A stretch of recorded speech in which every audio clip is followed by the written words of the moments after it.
Moi, j'ai voulu regarder la réalité en face. C'est cela, oui. Je n'ai jamais eu de compte à l'étranger, ni maintenant, ni avant. Ta gueule! Je ne voulais pas qu'on prenne une photo de moi au petit matin, glauque. Je tiens à dire que c'est un mensonge. Les sbroufs, c'est vous! Du calme, camarade! La République, c'est la fermeté dans l'application de la loi. J'hallucine. Mais je sais pas pourquoi tu t'énerves. C'est que les affaires privées se traitent en privé. Je vais vous faire une confidence. Je me lève le matin et je me couche le soir. Tu fermes ta petite bouche, tu me parles de politique. Bonsoir à tous et bienvenue dans ce nouveau numéro de l'Hebdo Politique. Cette semaine, je reçois Grégory Garestier, le maire Les Républicains de Maurepas. L'Hebdo Politique, Nicolas Kirillovitz. Grégory Garestier, bonsoir. Bonsoir. Vous êtes né le 24 août 1982, vous avez donc 33 ans, vous avez adhéré à l'UMP à l'âge de 20 ans en 2002, année de la création du parti. Vous avez notamment été responsable des jeunes UMP de la 10e circonscription des Yvelines. Vous avez fait carrière dans la communication avant de devenir maire de Maurepas en mars 2014. Est-ce que d'ailleurs devenir maire de la commune dans laquelle vous avez grandi et fait toute votre vie, c'était un rêve de gamin ou c'est venu un peu par hasard, du fait des circonstances? Je dirais pas que c'était un rêve, c'est né tout doucement avec la volonté de faire bouger les choses. Et la seule possibilité de faire bouger les choses, c'est de conquérir le pouvoir. Et en tout cas, de devenir maire de ma ville, c'est un honneur pour moi parce que j'agis concrètement maintenant pour améliorer le quotidien des Maurepasiens dans une ville dans laquelle j'ai grandi et que je connais par cœur. Au 1er janvier, votre commune a rejoint la communauté d'agglomération de Saint-Quentin en Yvelines et vous êtes devenu, vous, 4e vice-président en charge de la mutation urbaine et de la stratégie commerciale. On en reparlera. Avec vous, justement, nous évoquerons l'élargissement de Saint-Quentin en Yvelines et l'actualité de votre commune. L'Hebdo Politique, le Money Time. Mais on commence cet hebdo politique avec le Money Time, une série de questions-réponses rapides pour apprendre à mieux vous connaître et connaître votre point de vue sur l'actualité. Faire de François Fillon, le sursaut français de Jean-François Copé pour un état fort d'Alain Juppé ou encore La France pour la vie de Nicolas Sarkozy. Quel livre politique avez-vous envie de lire en ce moment? Il y a choix. Oui, c'est vrai, je les lirai bien tous pour se faire un choix. Alors vous avez compris le sens de ma question. Quel est l'homme politique à droite qui vous intéresse le plus peut-être? Alors j'ai une préférence, c'est vrai, pour Nicolas Sarkozy, même si je pense que la primaire n'est pas encore commencée, donc j'attends de voir tous les programmes des candidats, parce que l'enjeu est quand même très important, c'est la présidentielle de 2017. Nicolas Sarkozy, justement, dans son livre, il fait part de ses regrets, de certains de ses regrets, faisant référence à son « Casse-toi pauvre con ». Il écrit, je cite, « En disant ça, j'ai abaissé la fonction présidentielle ». Est-ce que vous partagez ce point de vue ? Alors c'est un choix en tout cas une décision qu'il a prise et que je respecte. Après, il a le droit de faire son mea culpa, de faire l'inventaire de ce qui n'a pas fonctionné. Il a raison de le faire. Après, maintenant, c'est du passé. Je pense qu'il faut regarder vers l'avenir et construire. Alors, l'heure du repas approche tout doucement. Autre question, à la question fromage ou dessert, 61% des Français interrogés par l'Institut Ipsos répondent fromage. Et vous, est-ce que vous êtes plutôt fromage ou dessert ? Dessert. Vous êtes plutôt dessert. Oui. Quel est votre dessert préféré ? Oh, j'en ai pas, je dirais les fraises. Les fraises au chocolat alors ? Oui. D'accord. La vie d'un entrepreneur, elle est bien souvent plus dure que celle d'un salarié, dit Emmanuel Macron, le ministre de l'économie. Est-ce que vous êtes d'accord avec lui ? Je dirais que ça dépend des circonstances, mais je pense que Emmanuel Macron a raison. Quand on est entrepreneur, parfois et souvent, c'est difficile par le poids des charges, par les responsabilités qui pèsent sur le dos des entrepreneurs, par les risques qu'on prend personnellement également et financièrement. Donc je pense en effet que ça peut être beaucoup plus dur. Les chauffeurs de taxi se sont à nouveau mobilisés cette semaine contre la concurrence des VTC. Personnellement, vous êtes plutôt taxi ou VTC et pourquoi ? Quand vous en prenez peut-être parfois dans votre vie de tous les jours. Oui, je pense que la concurrence est saine et qu'il y a besoin d'ouvrir. Je n'aime pas les monopoles. Il n'y a pas une concurrence néfaste entre les deux, il peut y avoir complémentarité. Je pense que ça peut coexister, il y a des pays où ça fonctionne très bien, je ne vois pas pourquoi en France ça ne fonctionnerait pas, d'autant plus qu'on a besoin de créer des emplois et de la richesse et que donc il est sain aussi qu'on puisse se partager les parts du gâteau. Face à la baisse des dotations de l'État et la hausse des dépenses sociales, le Conseil départemental des Yvelines a décidé d'augmenter la taxe foncière de 66%, augmenter les impôts locaux pour faire face aux mêmes problèmes. Est-ce que c'est quelque chose que vous envisagez également à Maurepas ? Alors c'est une promesse de campagne de ne pas augmenter les impôts locaux. Même si la situation nous tiendrons, nous faisons énormément d'efforts dans la baisse de la dépense publique. Depuis que je suis élu, depuis mars 2014, nous avons baissé la dépense publique de 1,7 million d'euros. Ça correspond à 17 points d'impôt. ce qui n'est pas rien. Et donc évidemment, on fait des efforts. Pour ce qui concerne le département, évidemment, c'est dramatique le fait que les dotations globales de fonctionnement baissent pour le département. On est passé de 150 millions à 11 millions. 90%, oui, c'est ça. 90%, ce qui est énorme. Et évidemment, le département n'a pas eu d'autre choix, en plus des missions qu'on lui demande d'assumer en plus, notamment le financement du RSA, d'augmenter la pression fiscale. Mais ça, c'est évidemment la faute du gouvernement. On appelle ça l'impôt Hollande, l'impôt qui vous truande, comme dirait Michel Laugier hier à ses vœux. Grégory Garesti, à propos de l'Europe, est-ce que vous êtes plutôt europhile ou europhobe ? Europhile. Je crois en l'Europe, même si tout n'est pas parfait, que je pense qu'il faut aller beaucoup plus loin dans l'intégration européenne, notamment une intégration européenne budgétaire qui n'existe pas aujourd'hui. Pour éviter qu'on ait de la concurrence entre les pays, il faut qu'il y ait une harmonie qui n'existe pas. Il faut aller beaucoup plus loin et on a quand même des conservatismes encore à lever. Voilà. L'hebdo politique, Nicolas Kirillovitz. Premier thème de cet hebdo politique, on va parler des actualités qui concernent votre ville. Elles sont nombreuses, piscines, cinéma, librairies. Mais avant cela, parlons de vous, encore un peu de votre mandat. Vous êtes un jeune maire, 33 ans. Vous représentez donc la nouvelle génération. Et un récent sondage Odoxa publié cette semaine indiquait d'ailleurs que pour 66% des Français, il est important de fixer un âge maximal pour se présenter à une élection. Qu'est-ce que vous pensez de cela ? Est-ce que ça serait une bonne chose selon vous ? Je ne suis pas certain. Il faut du renouveau dans la classe politique. C'est très compliqué. Vous savez, moi, quand je suis devenu maire, il a fallu que j'enfonce des portes. Il faut, en tout cas, montrer qu'on a de l'énergie et qu'on est compétent, surtout pour assumer des fonctions telles que maire d'une grande ville. Vous avez le droit à des remarques peut-être blessantes, particulières. J'en ai eu. Il est encore un peu jeune. Il peut encore attendre. Toujours parce qu'on a un manque, justement, de renouvellement de la classe politique, du fait du cumul des fonctions dans le temps et dans l'espace, du cumul des mandats également. Après, c'est un peu... je dirais, le côté schizophrène des Français, c'est qu'ils sont pour le renouvellement de la classe politique, mais ils réalisent sans arrêt les mêmes qui se présentent aux mêmes élections. Donc là, il y a un problème. Donc il faut aussi qu'on permette à une nouvelle génération d'accéder à des postes, mais en même temps que les électeurs, quand ils vont voter, ils fassent le bon choix. Ça vous a servi, vous pensez, vous, en mars 2014, votre jeunesse ? Oui, je pense que Maurepas avait besoin justement d'un nouveau souffle, d'un nouvel élan. De l'ancien maire ? Oui, il y avait besoin de cette espérance dans de nouvelles perspectives, dans des hommes neufs également, des hommes et des femmes neufs, parce qu'on est une équipe de 33. Et puis la volonté de faire de la politique autrement, qui était appliquée par mes prédécesseurs. Voilà, j'incarne une nouvelle génération et je compte en tout cas m'en servir. Justement, faire de la politique autrement, est-ce que c'est un thème sur lequel vous êtes particulièrement attentif au sein de votre commune pour la démocratie locale ? Est-ce que vous mettez en chose des places ?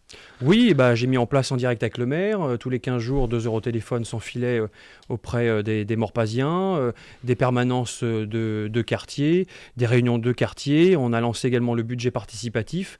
La proximité est un élément essentiel, comme le dit le président du Sénat, le maire est à portée d'engueulade. Donc on est vraiment l'échelon de proximité et dans une crise de confiance du politique, il faut en tout cas être attaché à ce que le maire reste proche de ses concitoyens. Et en plus, en tant que Morpasien de naissance, je suis enraciné dans ma ville et je fais les choses avec le cœur tous les jours. Ça va faire 2 ans maintenant que vous êtes maire de votre commune, de Maurepas. Est-ce que le Grégory Garesti de mars 2014 a beaucoup changé comparé au Grégory Garesti de janvier 2016 ? En à peine 2 ans, est-ce que vous avez peut-être mûri plus rapidement que prévu ? Oui, j'ai mûri. J'ai appris surtout à être beaucoup plus patient. Le temps administratif est assez lourd quand on démarre des projets. Ça veut dire que toutes les promesses envisagées en mars 2014 ne seront pas forcément tenables ? Non, pas du tout. Envie d'aller peut-être... Sur notre projet, sur les 73 propositions, 75% sont déjà faites, réalisées ou en cours. Donc je tiens mes engagements. En revanche, c'est la période financière, le budget qui lui est à la baisse du fait de la baisse des dotations, mais on a été obligé également de revoir largement à la baisse notre capacité d'investissement, divisée par 2 pratiquement, ce qui n'est pas rien, et donc il faut faire des choix. Mais je tiendrai mes engagements de campagne, et c'est aussi la parole donnée, et je crois que c'est important en politique. Ça vous a permis d'être plus patient, en tout cas, de devenir maire ? Oui, voilà, plus patient, de prendre plus de recul sur les choses, d'analyser également différemment le monde. Puis j'ai évolué aussi, j'ai mûri, et puis je vieillis également. Puis je rencontre également, j'échange beaucoup. Donc ça permet d'évoluer. À Maurepas, vous n'avez pas le temps de vous ennuyer. Les actualités s'enchaînent pour votre commune. On parle d'une actualité particulièrement ces dernières semaines, particulièrement brûlante. C'est le centre nautique de la commune, fermé depuis avril pour vétusté. Vous avez décidé récemment, c'était au mois de décembre, de ne pas entamer des travaux de rénovation. Pourquoi ? Alors tout d'abord, oui, j'ai pris la décision de fermer, je m'en étais déjà expliqué sur cette antenne et je n'y reviendrai pas pour des problèmes de sécurité à la suite de plusieurs audits, dont le premier datait de 2009. Évidemment, ma responsabilité de maire, quand vous avez un équipement qui est dangereux, c'est de fermer. Bon. Ceci étant, maintenant, qu'est-ce qu'on fait ? On vous l'a imposé ça ou c'est un choix Non, c'est un choix personnel, un choix d'équipe. Jamais des audits ne vous diront qu'il faut fermer un équipement. C'est de la seule responsabilité du maire. En revanche, les audits vous disent que l'équipement est dangereux. Et donc à partir de là, quand vous êtes conscient de ce qui se passe, vous prenez vos responsabilités. Et si c'était une décision que je devais reprendre, je la reprendrais sans aucune difficulté et sans aucun état d'âme. Maintenant, c'est qu'est-ce qu'on fait dans cette structure qui est de 1973 et qui n'a jamais subi de travaux.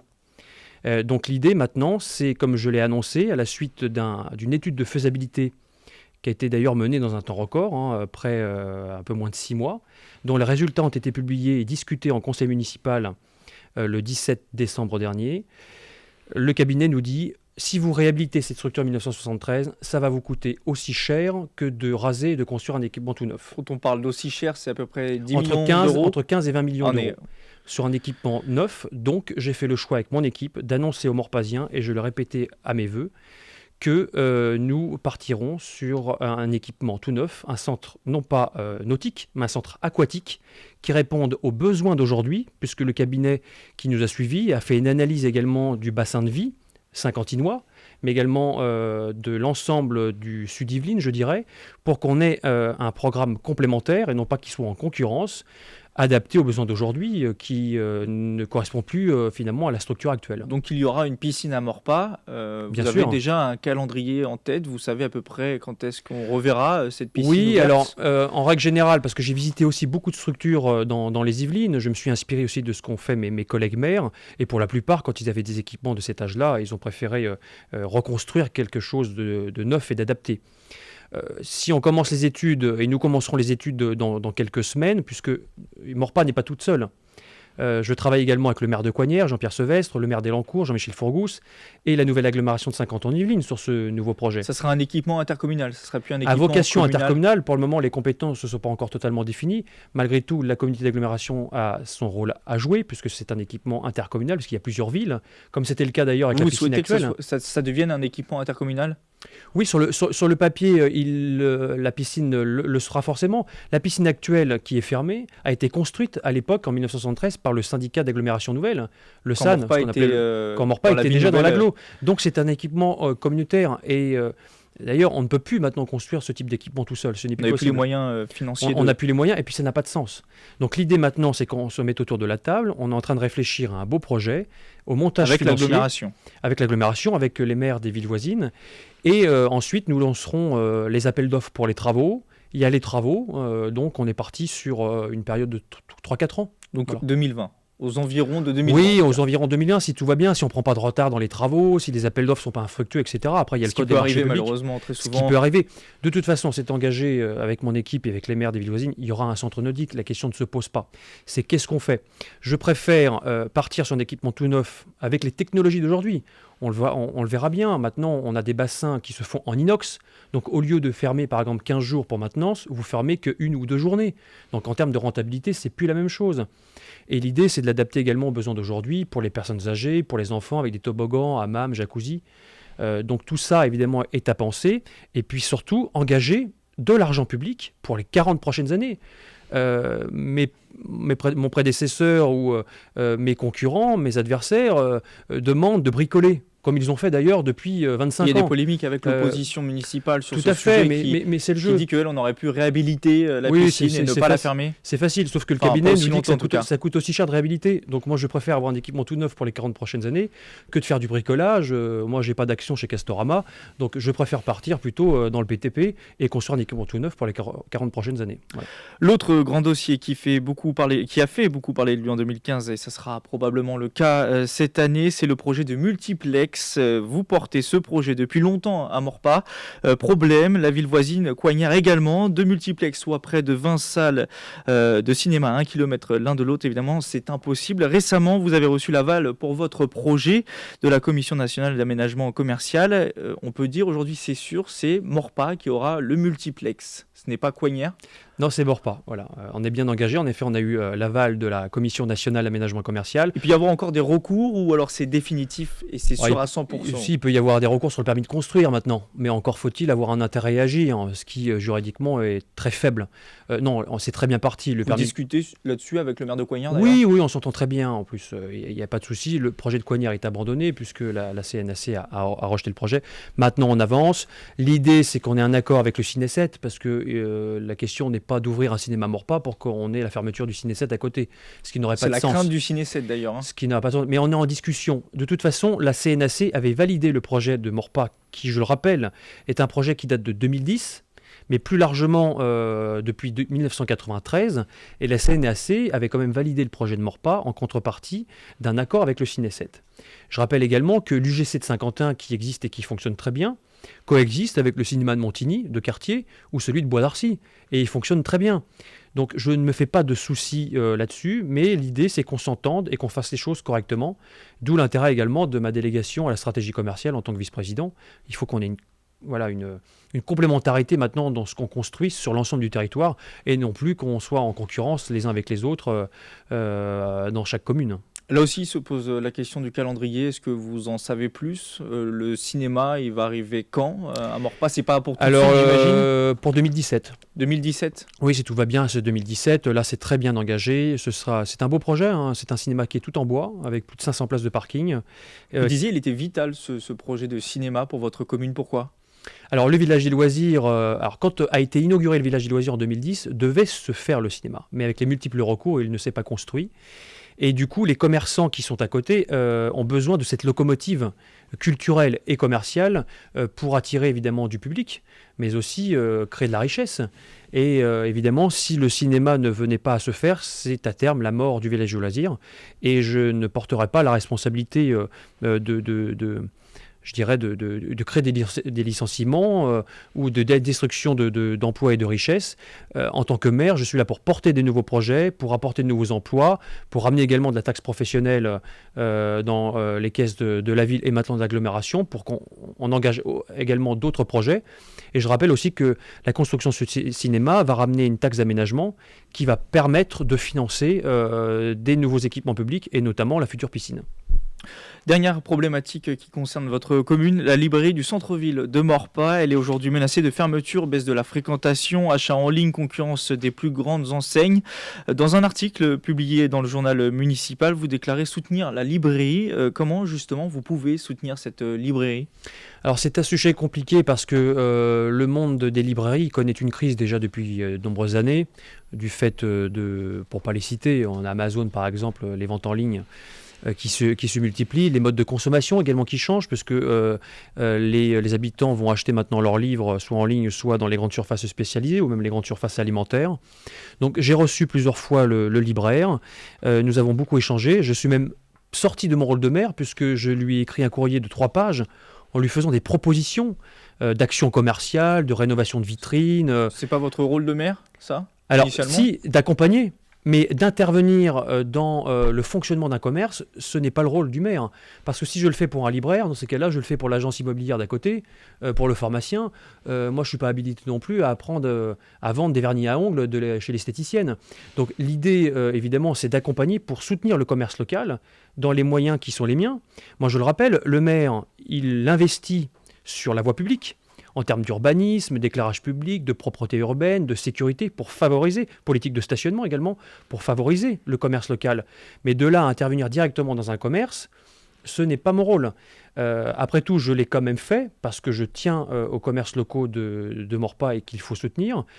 Après, moi j'attends aussi du libraire qu'il mette en place, et on en a parlé, un business plan comme on appelle, c'est-à-dire quel est son objectif de recette, sa stratégie, et quelles sont les actions derrière qu'il met en place pour justement avoir les recettes en conséquence. Alors je sais que c'est pas facile. Qu'une librairie, excusez-moi, restera à Maurepas dans les années à venir. Même pas de votre ressort. Même pour vous pouvez tous pas racheter le local, par exemple, pour le tous les louer commerces. ensuite. Alors, si nous achetons le local, nous avons une obligation selon la loi de le revendre sous 2 ans. Et de le revendre à qui ? C'est compliqué parce que c'est très encadré par la loi. Moi, je veux bien qu'on intervienne, mais si on achète, c'est 200 000 € en moins dans les écoles, dans la piscine ou ailleurs. Il faut vraiment faire un choix. Après, j'attends en effet que le libraire mette en place des actions. Je crois qu'il est mobilisé. Il y a même l'association des commerçants qui est à ses côtés justement pour l'aider à développer son activité.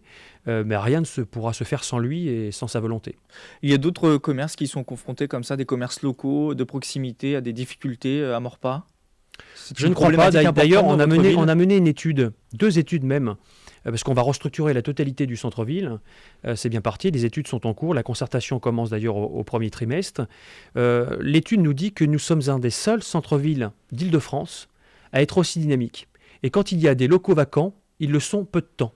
Donc ça montre bien qu'on a déjà un fort pouvoir d'achat et en même temps une dynamique qui existe. Donc oui, le commerce local dans tous les centres-villes rencontrent une crise, évidemment. Mais à Maurepas, on se maintient. D'ailleurs, il y a peu de locaux vacants. Il n'y en a que 1, et d'ailleurs, on en est propriétaire. Avant, c'était des activités associatives. Donc, on a de la chance à Maurepas d'avoir des commerces qui fonctionnent bien. Après, il faut les développer. Il nous manque un fromager, il nous manque un primeur. Donc, il faut qu'on continue à développer le commerce local à Maurepas. Grégory Garestier, je vous propose de faire une pause musicale et on se retrouve dans quelques instants pour parler de Saint-Quentin en Yvelines. L'hebdo politique, Nicolas Kirillovitz. De retour dans l'hebdo politique en compagnie de Grégory Garestier, le maire Les Républicains de Maurepas. Maurepas qui a rejoint Saint-Quentin en Yvelines le 1er janvier. C'est finalement un retour aux sources pour votre commune qui faisait partie du projet de la ville nouvelle dans les années 70 avant de la quitter en 1984. Pour rappel, la loi oblige désormais les agglomérations de la Grande Couronne à compter au moins 200 000 habitants. Avec vous et les autres nouvelles communes, c'est le cas, 225 000 habitants. Est-ce que vous étiez initialement favorable à cette réintégration ou alors finalement c'est la loi qui vous oblige quelque part à réintégrer Saint-Quentin en Yvelines ? J'ai toujours été favorable à ce que Maurepas déjà reste dans l'agglomération. Déjà à la base, vous étiez contre la sortie de Maurepas ? Oui, j'étais jeune à l'époque, j'étais même à peine né. Mais on en est sorti en décembre 83 pour les raisons de l'époque. Je vais pas revenir parce que les élus de l'époque ne s'y retrouvaient pas. Malgré tout, 34 ans d'absence. Ça a quand même laissé de lourdes conséquences, notamment dans la gestion de nos équipements et l'entretien. Je vois la piscine, je vois d'autres équipements qui ont été construits avec la ville nouvelle et qu'on a assumé tout seul sans les autres villes. Et donc maintenant, je récupère l'héritage. Et avec les moyens qui baissent, il faut rénover les 17 écoles, les 3 gymnases, la piscine, plus tous les autres équipements. Donc moi, je suis évidemment favorable. C'est le sens de l'histoire. Maurepas a intégré la communauté de communes des étangs en 2014. C'est 2 ans de perdus. C'est 2 ans de perdus pour les services administratifs, pour les politiques, parce que pendant 2 ans, on n'a rien fait. On a perdu 2 ans. Donc maintenant, c'est une bonne nouvelle qu'on ait rejoint cette nouvelle agglomération. C'est le même bassin de vie. Les Maurepasiens vont pour la plupart travailler du côté de Saint-Quentin et pas du côté de Rambouillet. Donc voilà, c'est le sens de l'histoire et en tout cas, c'est une très bonne nouvelle. Alors vous rejoignez une agglomération déjà très bien intégrée avec beaucoup de services mutualisés. Il faut donc pour vous transférer des compétences, vous mettre à niveau. C'est une perte de pouvoir en tant que maire pour vous. Est-ce que c'est quelque chose qui vous inquiète ? Oh non, pas du tout, au contraire. Je considère... vous savez, il faut transformer ce qui se passe en une force. C'est pas une perte de pouvoir. Au contraire, dans le contexte budgétaire dans lequel on est, l'échec de l'intercommunalité depuis 30 ans, c'est d'avoir multiplié les dépenses, également les emplois, les services. Les villes avaient leurs services, l'agglo avait ses services, et du coup, on n'a pas mutualisé. Donc l'idée maintenant, c'est de faire les choses autrement et de ne pas reproduire les erreurs du passé. Et donc avec la jeunesse que j'incarne et le renouveau également, c'est de ne pas reproduire les erreurs de mes prédécesseurs et de faire en sorte qu'on mutualise nos moyens pour baisser la dépense, mais en même temps pour améliorer la qualité des services publics. C'est ça l'objectif. Alors on rappelle les compétences obligatoires de Saint-Quentin, elles vont du développement économique à l'accueil des gens du voyage, en passant par l'aménagement du territoire, ou encore les ordures ménagères. L'avantage pour vous, numéro 1, c'est de réaliser des économies. Est-ce que vous savez combien d'économies vous allez pouvoir réaliser à peu près à vue Non, d'œil? c'est pas encore, c'est beaucoup trop tôt. Vous savez, là, on est dans l'intégration. Maintenant, il faut qu'on discute de l'ensemble des compétences qui vont être transférées. Certes, Il y a c'est les compétences obligatoire. encore optionnelles et facultatives qui Voilà, doivent être Les obligatoires, décidées. vous les avez cités, les optionnels, les facultatives. Là, on se donne 6 mois pour les définir. Après, tout ça va se mettre en œuvre. En ce moment, on a les CLECT, ce qu'on appelle, c'est les commissions qui évaluent les charges transférées. Donc, l'idée à très long terme, c'est en effet de faire des économies, mais ce n'est pas forcément l'objectif numéro 1. L'objectif également, c'est de créer de la richesse, de créer des emplois, de bénéficier également des atouts de 50 ans en Yvelines pour faire en sorte que les habitants vivent mieux là où ils sont, et surtout à Maurepas, mais en même temps de penser territoire.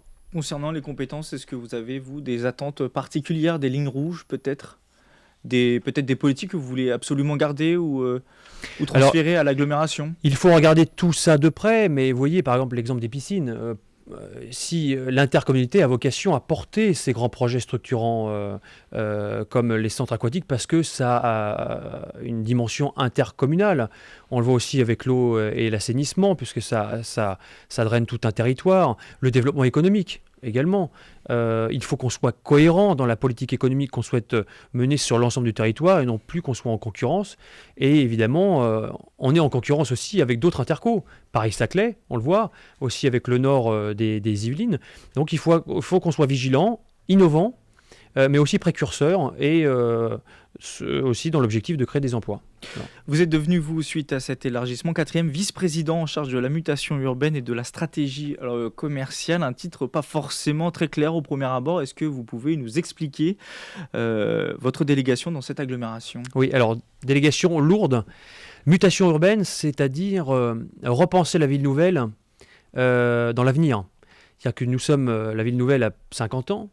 On a des équipements, des bâtiments qui sont arrivés en fin de vie et il faut les faire muter.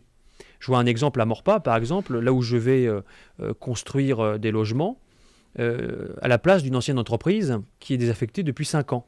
Et donc, je vais entamer une mutation urbaine sur ces parcelles. Et donc, l'idée, c'est de penser à l'échelle du territoire, ce qu'on peut faire muter en entreprise, en logement, par exemple, également. Donc, je serai en coordination avec la vice-présidente en charge de l'habitat, mais également en commerce.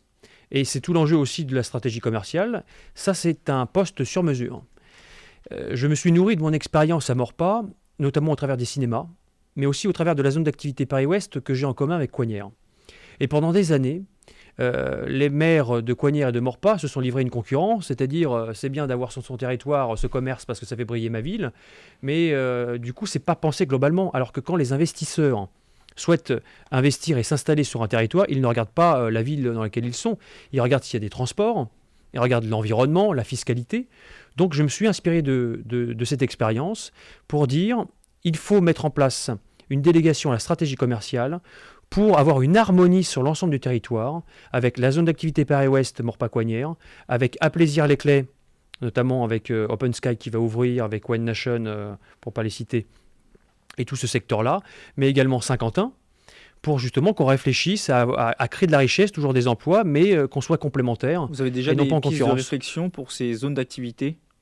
Pas encore. Sur ce que vous voulez faire ou... Pas encore. Alors là, il y a tout à construire, puisque là, vous savez, on démarre. On démarre, oui, c'était le il faut 1er tout mettre en janvier place. l'élargissement. Il faut tout mettre en place. C'est un service qui n'existe pas. Hein. On a le service développement économique qui, notamment, va prendre de l'ampleur avec Jean-Michel Fourgousse, qui est délégué au développement économique, et avec Erwan Legal, qui est en charge de l'emploi et de l'insertion professionnelle. Donc, on va travailler ensemble. Mais le service stratégie commerciale, il y a tout à faire. Donc c'est ça aussi qui est passionnant. Ça va être un service sur mesure. Je vais aussi aller visiter d'autres agglomérations où ça existe. Mais je pense que c'est important. On a une cohérence dans le développement économique. Il faut qu'on ait une cohérence également dans la stratégie commerciale. Pour revenir à la mutation urbaine, est-ce qu'elle a un rapport par exemple avec le plan local d'urbanisme intercommunal? Alors, ça, c'est surtout l'aménagement. C'est-à-dire que c'est la délégation de l'aménagement du territoire. Mais il y aura forcément une conséquence, que les parcelles où on pourra muter seront permises ou pas par le plan local d'urbanisme intercommunal qui est en cours de discussion. À ce propos, Maurepas, vous modifiez en ce moment votre PLU, Oui. le plan local d'urbanisme. Pendant ce temps-là, l'agglomération planche elle sur son le sien. PLUI. Il n'y a pas un problème, un paradoxe là-dedans entre vous d'un côté et l'agglomération. Vous allez devoir abandonner votre PLU pour intégrer le PLUI. Alors, ça, c'est le temps administratif, puisque le PLUI plan englobera local d'urbanisme intercommunal, tout à fait, intégrera les PLU communaux des villes qui viennent d'intégrer nouvellement Saint-Quentin-en-Yvelines à partir du moment où ce plan local d'urbanisme intercommunal sera mis en révision. C'est-à-dire que là, il est pour le moment en cours d'élaboration. Une fois qu'il sera voté, il faudra qu'il soit mis en révision pour intégrer Donc, le il PLU va de être Maurepas. voté et on sait déjà qu'il va être révisé. Obligatoirement pour intégrer le PLU de Maurepas. Donc en attendant, c'est le PLU de Maurepas qui s'applique. Je voudrais avoir votre point de vue pour terminer sur les polémiques actuelles qui existent entre la majorité de l'agglomération, la majorité de droite et les élus de la minorité.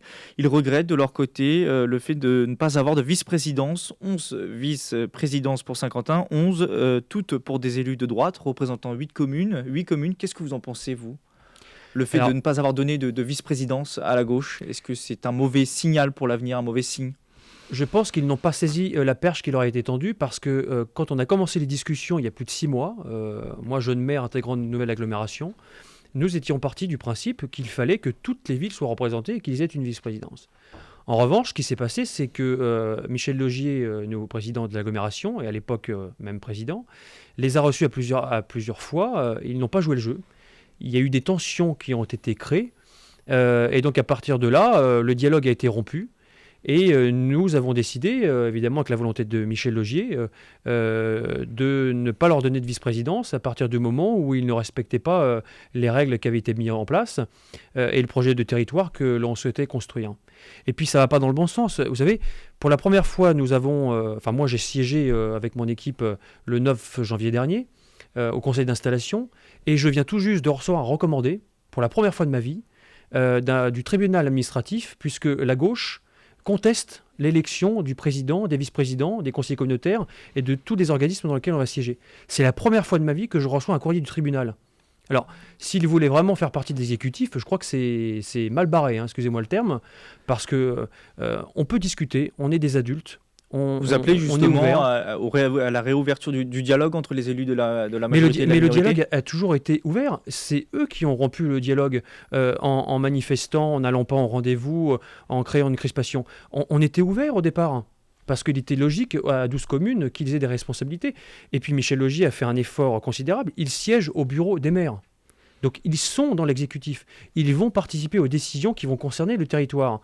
Mais là, je pense que il ne joue pas le jeu, on est dans une posture politicienne, et c'est dommage. Ces tensions, ça fait quelques mois qu'elles existent maintenant, vous le disiez vous-même, est-ce que, vu de l'extérieur, quand vous n'étiez pas encore dans Saint-Quentin-en-Yvelines, dans l'agglomération, est-ce que ça vous inquiétait ? Est-ce que ça a pu parfois vous faire un peu cogiter ? Non, ça ne m'inquiète pas parce que, vous savez, j'ai appris depuis que je suis élu à ne pas m'occuper des petites querelles partisanes et des postures. Vous avez l'habitude à Maurepas, vous avez un conseil municipal assez compliqué avec des partis d'opposition, des groupes d'opposition avec des lignes politiques pas forcément toujours très bien définies. Oui, vous avez eu affaire à des polémiques pendant la municipale. Ça ne les a pas empêchés de se réunir pour voter pour mon opposant à l'agglomération, que ce soit gauche comme droite d'ailleurs. Donc ils sont bien cohérents quand ils savent se retrouver.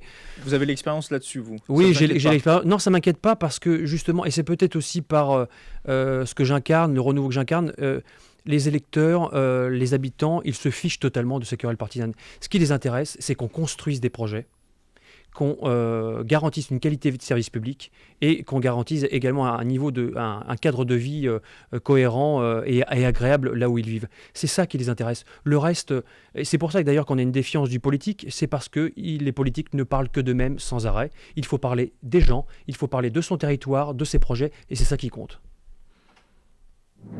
L'hebdo politique, Nicolas Kirillovitz. C'est la fin de cet hebdo politique. Merci Grégory Garestier d'avoir répondu à nos questions. Merci à vous. Vous pouvez retrouver cette émission en podcast audio et vidéo sur radiosensation.fr. L'hebdo politique revient dimanche prochain à 18h. Bonne semaine à tous. L'hebdo politique sur Sensation.